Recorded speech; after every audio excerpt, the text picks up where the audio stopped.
All right, YouTube, how you doing? Welcome back to the channel. It is Friday. Happy Friday to everyone out there. We got September 27th and a full MLB slate to dive into in today's video. Like we always do, we're going to go through each and every one of these games. I'm going to give you my lean on the side. I'll give you my lean on the total. We'll talk about any other plays like player props that we like within the game as well. But as always, keep an eye on the pinned comment of this video. That is where all of my final plays will live. If you do want to fade me, all of those plays are going to be in the pinned comment. Last night, we have a nice little 2-0 mini sweep. Now, we would never bring out the money gun for a 2-0 mini sweep. We would never do that. Never do that. A 2-0 night. We only bring out the money gun because when we had the 0-2 night, we brought up the dustpan, right? So, you know, we got to celebrate and I guess soak in our sorrows the same amount. So we do have a 2-0 night there. Obviously late in the season, just a couple half unit plays, but we'll take it. Brewers money line boosted that one to plus money, and then the Yankees money line for minus 155 also cashes. Like I said, it's a mini sweep. I don't want to see the people in the comments being like, it's not a real sweep. I said mini sweep, but let's see if we can carry that momentum into today. It is still kind of a weird time in the MLB season, but let's go ahead and try and do that, guys. Hit that like button, hit that subscribe button if you are new. Appreciate all of the support as of late, whether it's on the MLB, on the WNBA, whether it's on the NFL videos. Like, we're cruising, we're putting on a bunch of content, and I appreciate you guys reciprocating and enjoying the content because, you know, that makes it all worth it. So appreciate all those likes, comments, and subscribes. All right, let's go ahead and jump into today's slate. We're starting off with the Cubs taking on the Reds. Now, obviously, like I mentioned, it's kind of a wonky time in the MLB season, so definitely keep an eye on the standings and what games matter, what games don't in terms of this one. Doesn't really matter. The Cubs are 7 games out of the wild card. The Reds are way down there. I think that they're like 10 or 11 games out of the wild card. We have Jameson Taillon on the mound going up against Nick Martinez. Nick Martinez hasn't been confirmed. I'm pretty sure Jameson Taillon is expected, though. Now, you look at that total. That was kind of the first thing that caught my eye. I'm assuming we're going to have a windy day in Chicago. That is usually the case when that number drops all the way down to 6.5 or so. So I'll lean towards the under. Chicago hasn't really seemed to score a bunch of runs in those windy conditions and whatnot, even when they've been cruising. And if this is truly what I think it is, and meteorologist Ev hasn't had his coffee yet, so he hasn't looked into it fully, if this is like 20-mile-an-hour winds at the batter, I don't mind looking at an under for two offenses that I don't think will fare well in that condition in Chicago. In terms of a money line, I still think Chicago is the better offense and they're the better team, so I'll lean towards them. Minus 130, little juicy for a game in which I think is fairly 50-50, and if it's Nick Martinez, I do think Nick Martinez is a decent enough pitcher here, and Taillon hasn't all been that much, you know, consistent, right? So I think I'd lean towards a first 5 under if we can get it at like 4 or 3.5, as well as Chicago on the money line. They have the better bullpen, what I'd consider the better offense, and they're at home. There's enough there that I'd consider it, but minus 130 is a lot. All right, Detroit taking on Chicago. We're still waiting on odds on this one. I think Casey Mize just got listed as the expected pitcher. Garrett Crochet is on the mound for the White Sox, but can we talk about the Tigers for 1 second? Because the Tigers have gone from out of the playoffs to now 3 games up in the wild card. Both them and the Royals are 3 games ahead of both the Mariners and the Twins. And this Tigers team has just gone on a rampage. They swept Tampa Bay. They won 2 of 3 against Baltimore. They swept Kansas City. Those are their last 9 games. And now they have their last series here against the White Sox. Like, they couldn't dream a better situation. Garrett Crochet is on the mound. I will say that obviously he's a very good pitcher. 1.2 ERA in his last 5. The team is 0-5 in his last 5 starts, but I expect it could be a low-ish scoring game. So this is another one where maybe we take a peek at that first 5 under. What I'll mention is that this is a spot in which it's probably going to be really juiced once we get those odds out there. If it's anywhere in the minus 150s, I think it's worth it. If it's anything like, you know, minus 165 or minus 170, probably stick away from it. But yeah, I see no reason why we can't expect a low-scoring game yet again. In terms of the money line, the Tigers are just on too much fire right now. I think they're going to close out the season strong, so I'll lean towards them on the money line. Again, depending on the odds we can get. There's been a thing with the Tigers for the last, month or so since they've been on a tear. I keep saying that, yes, I like them to win games, but sometimes they're just way too expensive for the team, you know, caliber that they are. If they're like minus 165 today, yes, I think they'll win, but I don't know if the Tigers are worth minus 165, especially in a wonky time in the MLB year. But I'd go Tigers as well as the under / first 5 under, obviously depending on what those final lines come out to be. All right, Washington taking on Philadelphia. Should have some weather in this one as well. I think it's going to be nice, but windy and rainy, or nice like in terms of temperature, but a little rainy and then windy. I was going to say nice, but rainy. Doesn't make sense. Trevor Williams on the bump here for Washington, going up against Ranger Suarez. Ranger Suarez, a good road pitcher here. On the road this season, 1.06 whip, a FIP of 3.2. Expected FIP actually drops to 3.14. Batting average against of 216, and his strikeout rate jumps a point to 24%. I think that he's obviously the better pitcher when you compare him and Williams, but Williams has actually been pretty good at home this season, but I'd still take the Phillies in this spot. Now, talk about price, right? Like, I don't know if we're willing to pay minus 180, but first 5 run line, something like that, I don't think that I'm all that afraid of, right? And scared money don't make money when we think about it. This could be a spot which we roll with that. Philadelphia bounces back from their loss 2 days ago with a win yesterday, or was that, 2 days ago, they get the win. 3 days ago, they clinched, and then they win yesterday, or whatever their last game was against the Cubs. Washington, on the other hand, gets swept by Kansas City, loses 3 out of 4 against Chicago. The Mets sweep them. Washington's probably kind of mailing it in and saying, hey, let's get to the off season. We want to play some golf, something like that, because I just can't really see them continuing to try. Whereas the Phillies may be trying to like surefire and fine tune, if that's the right word, kind of things prior to the playoffs, right? So give me the Phillies in this spot, but it would have to be first 5 run line, meaning they have to win those first 5. I'll take Ranger Suarez against this Washington offense, and then also take the Phillies offense. I think this is a decent spot for them. They clearly have been kind of firing on all cylinders recently, scoring a decent amount of runs. So yeah, I'm not all that afraid of it. Now, in terms of odds we're getting here, Phillies for minus 0.5 in the first 5 innings is minus 120. So yeah, that's the way we'll lean here. In terms of the total, like I said, I think some runs could come in from the Phillies side, and then hell, maybe the Nationals put up a couple. So I'm going to lean towards the over, just because I think the Phillies probably win this in a higher scoring game versus like Ranger Suarez pitches an absolute gem. But I'll lean towards the over. But yeah, Phillies first 5 run line, probably my main move in this one. All right, guys, before we move on to the next game, I want to talk to you about Underdog. If you haven't checked it out yet, you are missing out. I tell you guys that all the time. One of my favorite player prop apps out there. You get up to $1,000 in deposit bonus if you deposit today, and you're going to get 2 free squares. You have Lamar Jackson and Patrick Mahomes for Sunday football coming up this weekend. If you sign up today, you get both of those free squares. If you don't know what Underdog is, these are very important, because all you have to do is combine 2 or more props into a slip, aka like a parlay. You have 2 free legs here, right? Into a slip. The more you win, the more you get paid out. And like I said, with the link in the pinned comment, you're going to get up to $1,000 in the deposit bonus. That's crazy. So go ahead and check it out, guys. Underdog, that link is in the pinned comment. It's also in the description if that is easier for you. Let's go ahead and jump back into the rest of these MLB games. All right, Yankees taking on the Pirates, one of our W's from last night here. On the mound for the Yankees, going to be Carlos Rodon, going up against Jared Jones. And I've said multiple times, I think Jared Jones is really, really good, right? But this Yankees team is at home, and we've seen their pitchers, Rodon being one of them, guys that actually specialize at home. Now, are the Yankees, trying to win this one and going overboard to try and win? I guess not necessarily, but I don't think the Pirates are going to sit here and try and fight tooth and nail for a win. We saw them lose 5-2 yesterday. They did get that 2-1 win in Milwaukee, or I guess they were in Pittsburgh, but against Milwaukee in game number 2. But they've scored in their last 5 games here 1, 2, 2, 2, and 2 runs. So this is a Pittsburgh team that the offense seems to have kind of cooled off. And the Yankees, any offense that's playing against them, I don't necessarily, and if they've cooled off, I don't necessarily think that that's the smart move, because the Yankees offense can get hot real quick, and they can put up 2 runs like the Pirates have done in 4 straight games, or less in 5, right? I think that this is probably a spot in which the Yankees can put that up in an inning type of thing. So I like Jared Jones. I think that he is obviously a really good player with a good future. But in this spot, I'm going to lean towards the Yankees, probably similar to how we looked at the Phillies,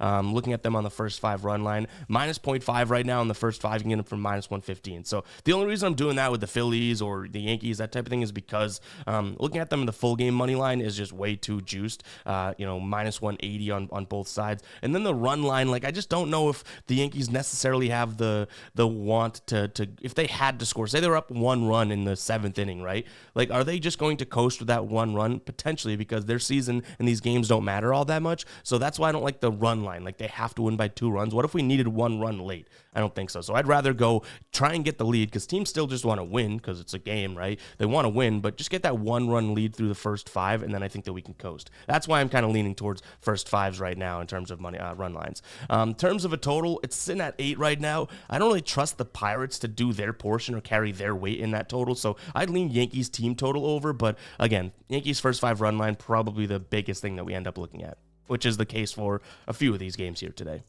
Toronto taking on Miami. Barrios on the mound for Toronto, going up against Adam Oller. Both teams coming off of a win. Toronto wins yesterday in Boston, or in Toronto against Boston, 6-1. Miami wins in Minnesota, 8-6. Minnesota just pissed away and has been pissed away their season.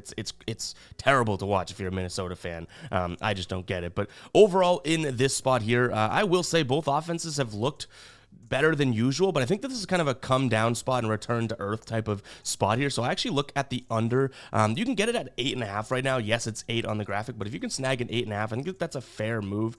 Am I saying that both these pitchers are going to shut down the offenses? No. Am I saying that either one of these teams has a great bullpen? No, but I do think that as the season winds down and games don't necessarily matter much anymore, I think you can look at this and say, well, you know, both teams went off yesterday, got a win. This is definitely kind of like a travel day and a letdown spot overall, I guess. So, yeah, I'm going to lean towards the under, but it has more or less to do fading the day and fading, I guess, the offenses, because you have Toronto, who hasn't played in 2 days, right? Miami gets the win yesterday, then they travel to Toronto. I just can't see this being a super, super high-scoring game.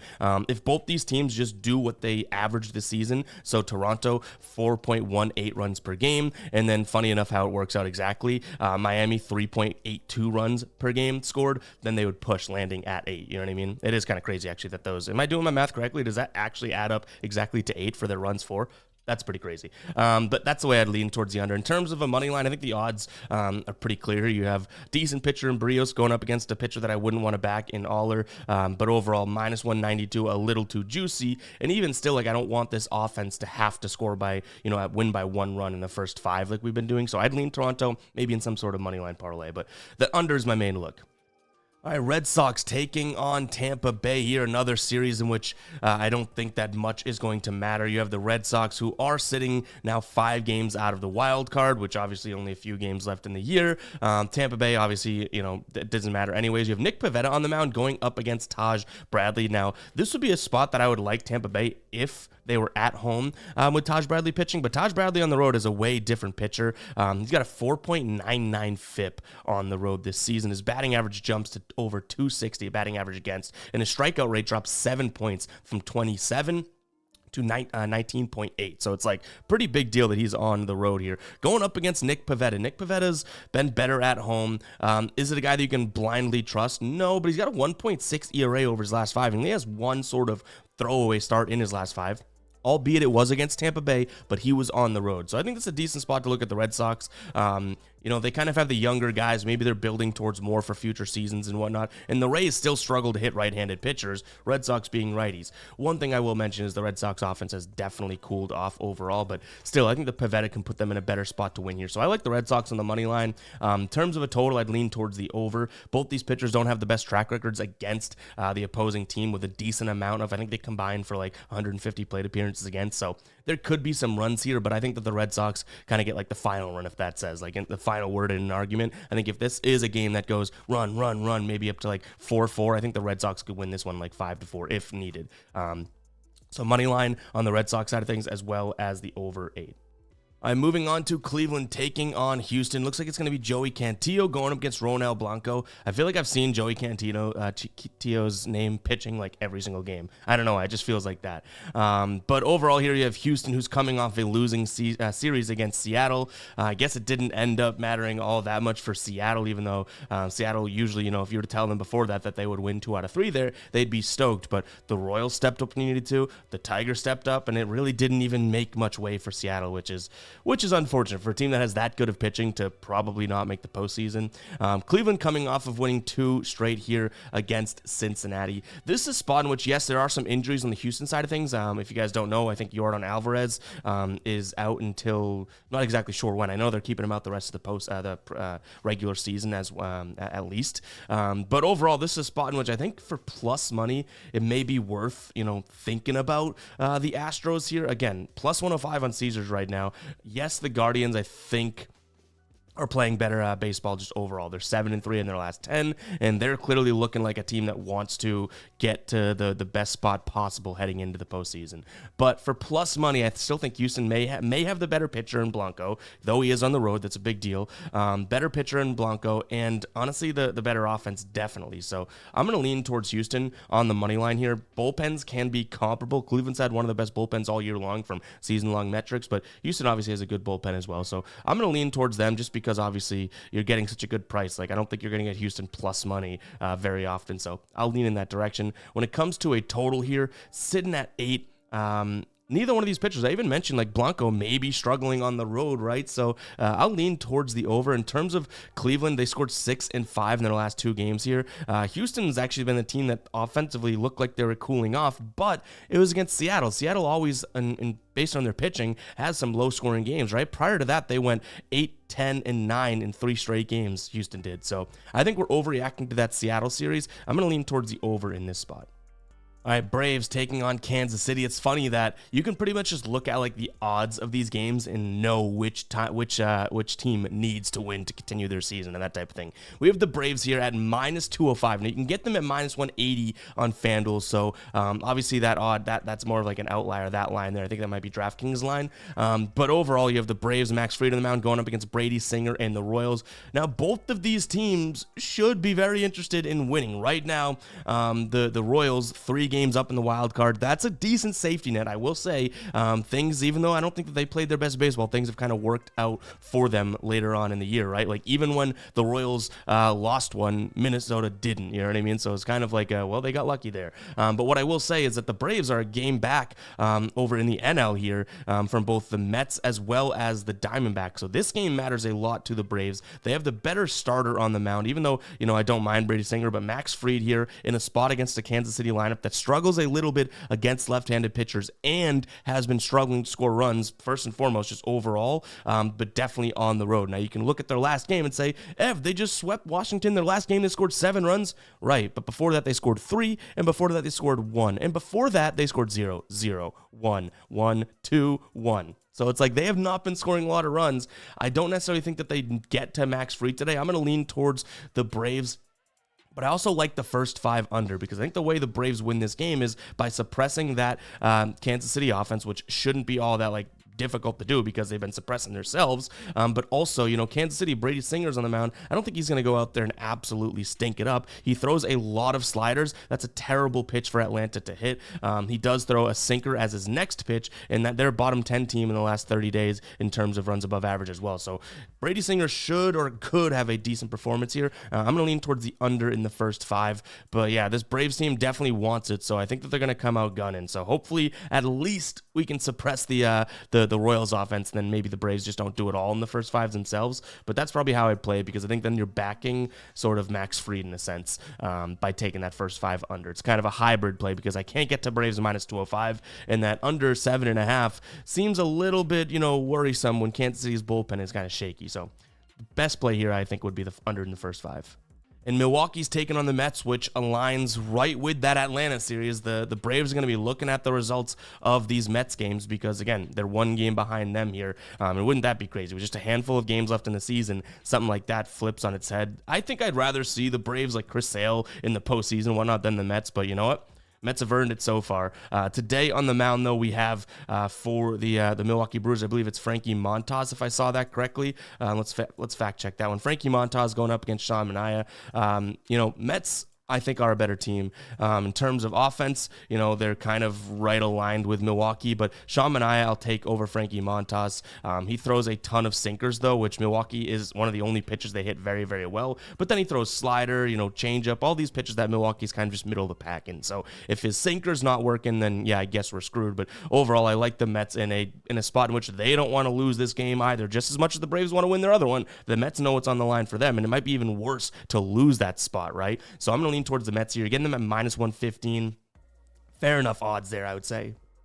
I just had one of the biggest sneezes of my life, if you could hear my voice like trail off in that last clip. Anyways, back to this. In terms of a total here, I might look at Brewers team total under if you can get it under, 3.5 here.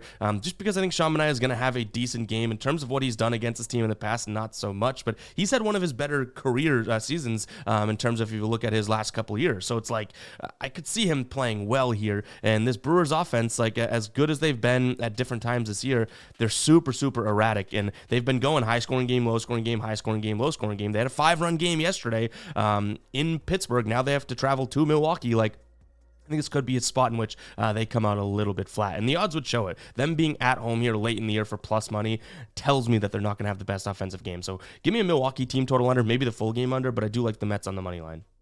Minnesota taking on Baltimore. We have Cade Povich on the mound for Minnesota. He's going up against Pablo Lopez. I think Baltimore wins this one, and you're getting really good odds for them. These odds obviously are in the idea that, Minnesota is going to do everything they can to win because they need to win. It's a must win, that type of thing. But I sit here and look at that and say, well, that was kind of the case for 2 games before, 3 games before, and you couldn't step up. You know what I mean? So too little, too late here for Minnesota. I think you're getting a nice little price tag for Baltimore. Again, I think this is a 50-50 game, and you can get plus 145 for Baltimore. When I look at their lineup, it looks like they have the usual suspects in there as well. If this is just based on Pablo Lopez being a good pitcher and Cade Povich kind of stinking, sure, but I'll take the Baltimore bats here in a spot in which they looked fairly good against the Yanks, right? I mean, yes, the Yankees win yesterday, but prior to that, Baltimore won the first 2 games with a lot of runs, 5 runs, 9 runs.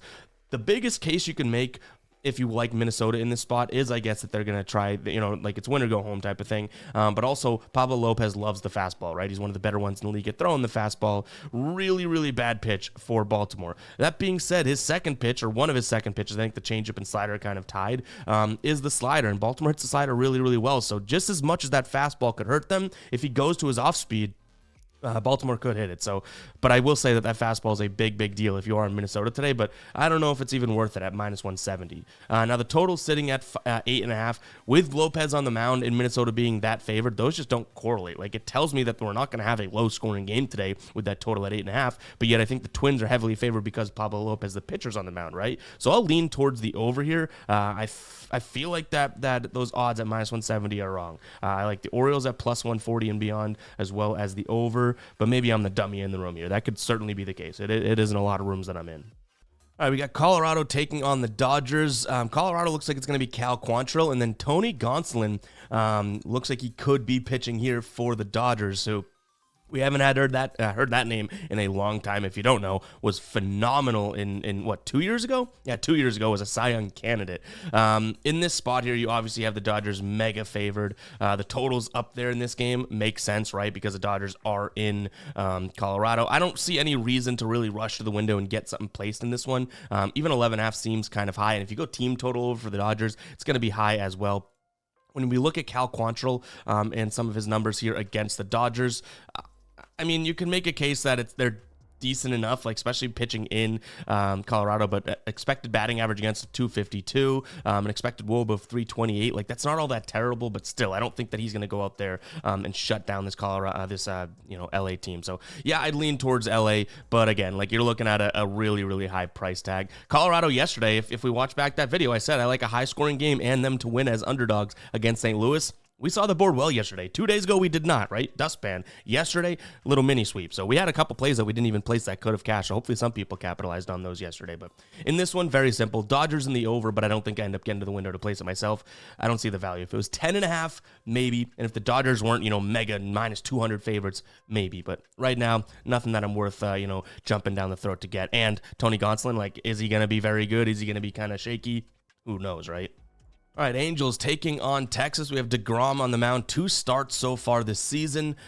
He's looked okay, I guess you could say. I mean, he's only pitched like 3 innings in each outing, but he's got a 1.35 ERA, and he's looked okay. Going up against Reed Dietmers, who really isn't all that great of a pitcher. So I think in this spot, I like that first 5 under because, again, you have the Angels offense against DeGrom. Hopefully DeGrom can pitch well for like 4 innings, right? And then you have a really bad offense in Texas. Like, this Texas team, it's so crazy to think about the team that they were last year offensively and whatnot, and then they have a lot of familiar faces, but still struggle offensively. It is kind of crazy. So, yeah, I like the first 5 under in this spot. In terms of odds we're getting right now for that, so the full game total's at 7.5, right? But first 5 under right now, you can go under 4.5 for -160 on DraftKings if you want to pay that juice. If you like the under 4, which means you just have that push potential at 4, -140 on ESPN. I don't think that's all that bad, but I'll let you know. I've been taking a lot of first 5 unders in Texas, and we've been getting crushed.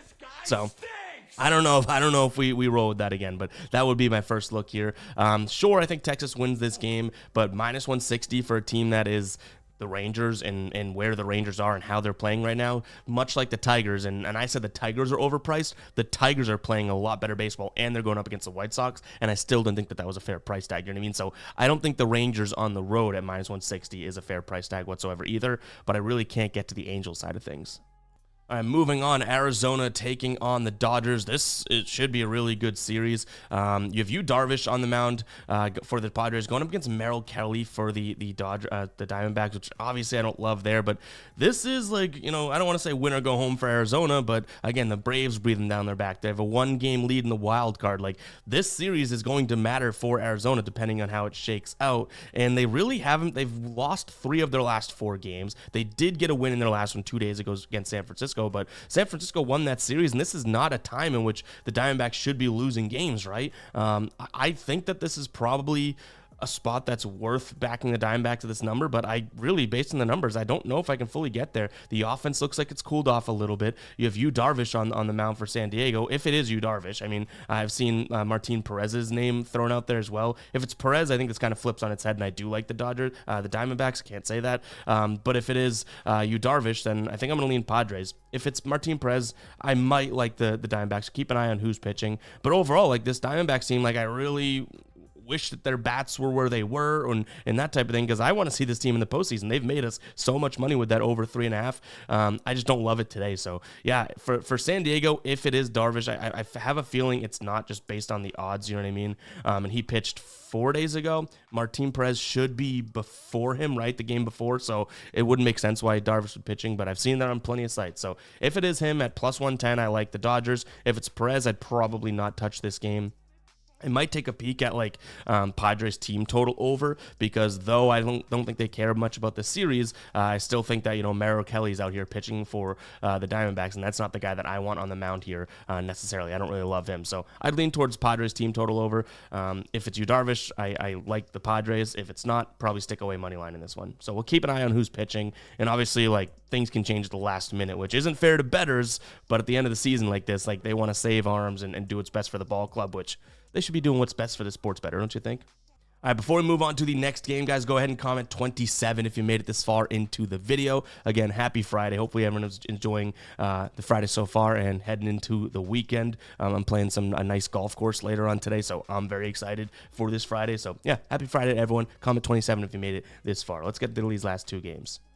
Seattle taking on Oakland. I don't think we have a starter officially listed here for Seattle yet. I've seen Luis Castillo's name. I've also seen Hancock's name, so we'll see. I don't know if it's necessarily going to matter in this spot. Unfortunately, I do think that it's going to take a few things to change up for Seattle to make the postseason, but still, I guess, would it be possible we'd need losses each game from the Royals and the Tigers, right? And then they'd need to sweep the series even to tie, if I'm not mistaken. Then we'll see what the tiebreaker is. Either way, it's going to be hard for either the Twins or Seattle to make the postseason. But if it is Luis Castillo, then I'll lean towards the Mariners and the under. If it's not Luis Castillo, much like the San Diego and Yu Darvish, I don't think that I touch this one. JP Sears is on the mound for the A's, and they get a win yesterday. I don't think that they're terrible, but like they had the whole emotion of that was their last game game in Oakland yesterday. I can't see a world in which they, buckle up and go win this game or this series type of thing. So that probably felt like the end of the season to them, end of a lot of things, literally end of being that team, right? So I lean towards Seattle, kind of priced out, but as well as the under.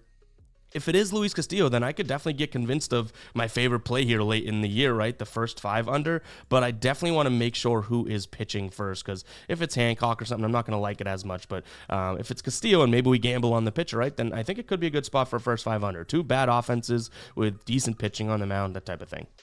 San Francisco taking on St. Louis here in this spot. We have Landon Roop on the mound for San Francisco going up against Miles Michaelis here.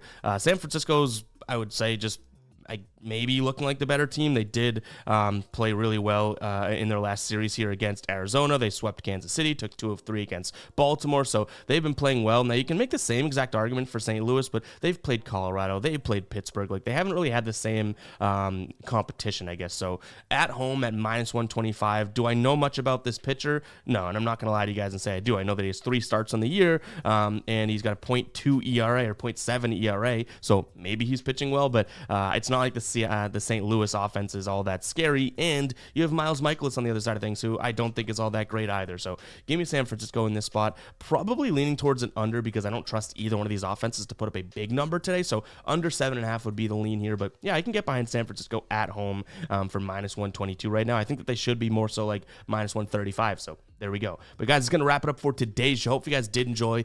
If you did, make sure to hit that like button and hit that subscribe button as well. We had our first negative NFL night on Thursday Night Football. So last night we go 0-2, but 0-3, but one of the plays was a quarter unit play. So hopefully that juju doesn't come into the MLB, because we had a 2-0 night last night in the MLB. I want to keep that momentum and forget about the Thursday Night Football. But we shall see, guys. Keep an eye on the pinned comment for all the final plays. I'll catch you guys in the next one, all right? Peace out.